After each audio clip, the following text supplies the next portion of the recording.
Hey guys, so today I'm in a Target parking lot and I wanted to talk to you guys about Amy Mihaljevic.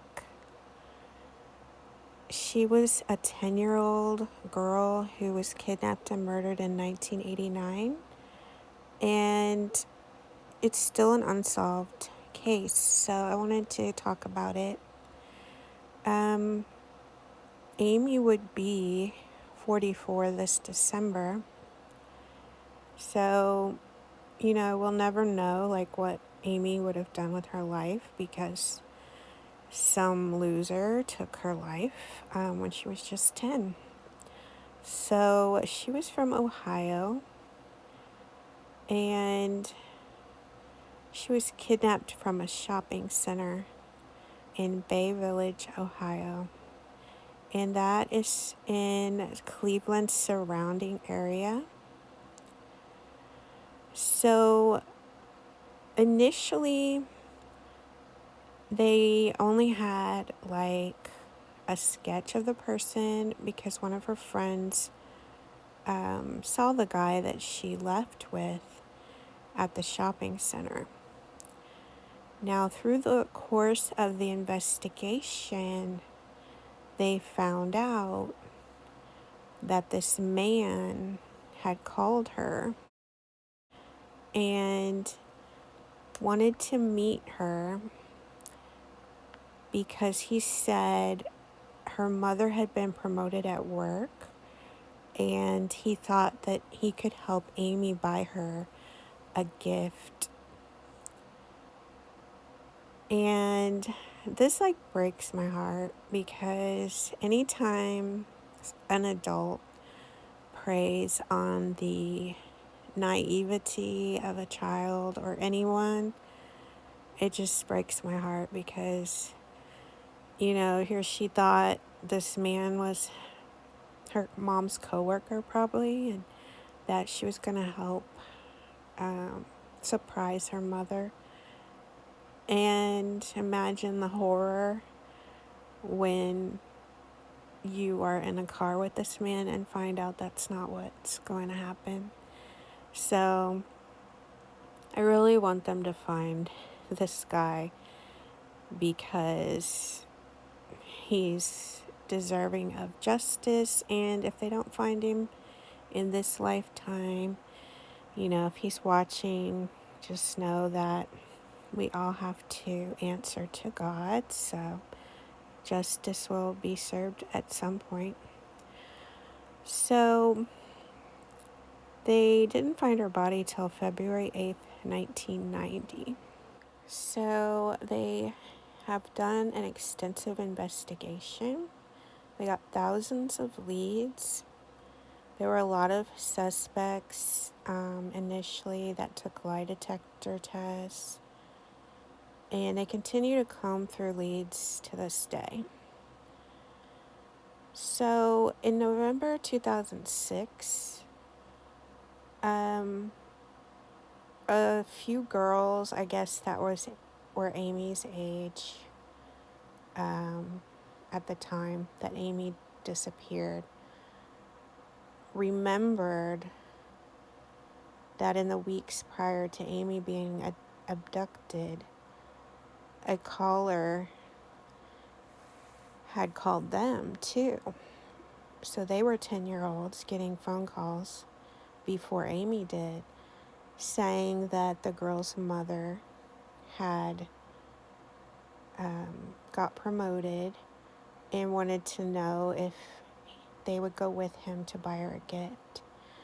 Now, all the girls were in the same area that got these calls, and some of them even had unlisted phone numbers.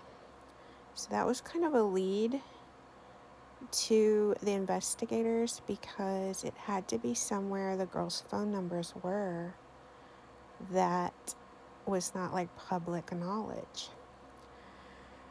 So since then, they had realized all these girls had visited Lake Erie Nature and Science Center and signed the logbook where you were supposed to put your personal information and phone number.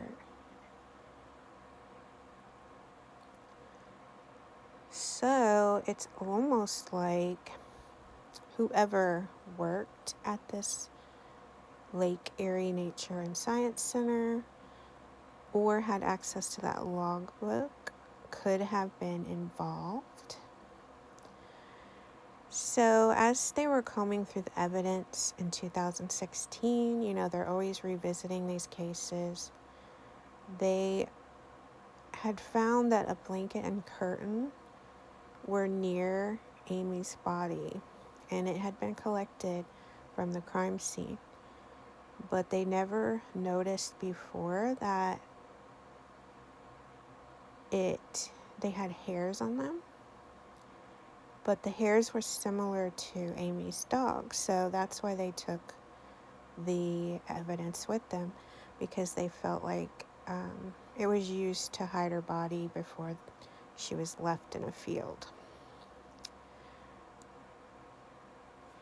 So what's interesting is in 2021, a major development in the case was announced, and a man who is 64 in 2021, his former girlfriend, she was his girlfriend at the time of the kidnapping, she said he was uncharacteristically absent from the residence, and that their residence was in close proximity to the abduction site.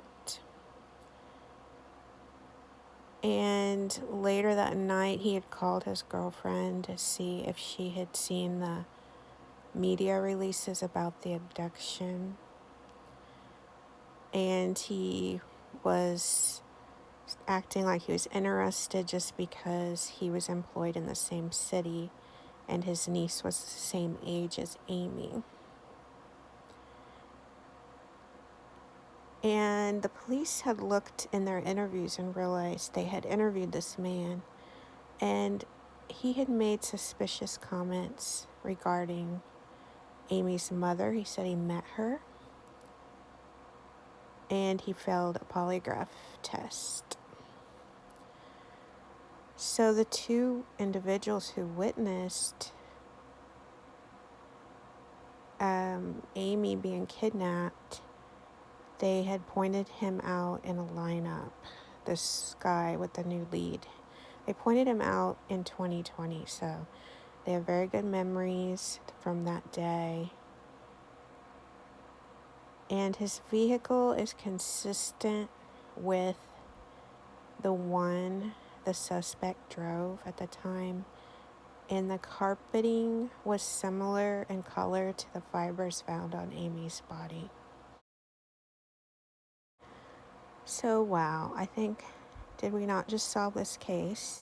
So if you guys are curious, you can find this guy's name on the internet. If you just type in Amy's name along with suspect, and there's articles and stuff about it. So I hope the police get enough evidence, what they need to arrest this guy, so we can finally get justice for Amy. So I just wanted to share with you Amy's case, and I'll see you in the next one. I know you told your friend you're not okay, and tell me what's wrong and why you never said you felt that way. Guess you're trying to stay strong and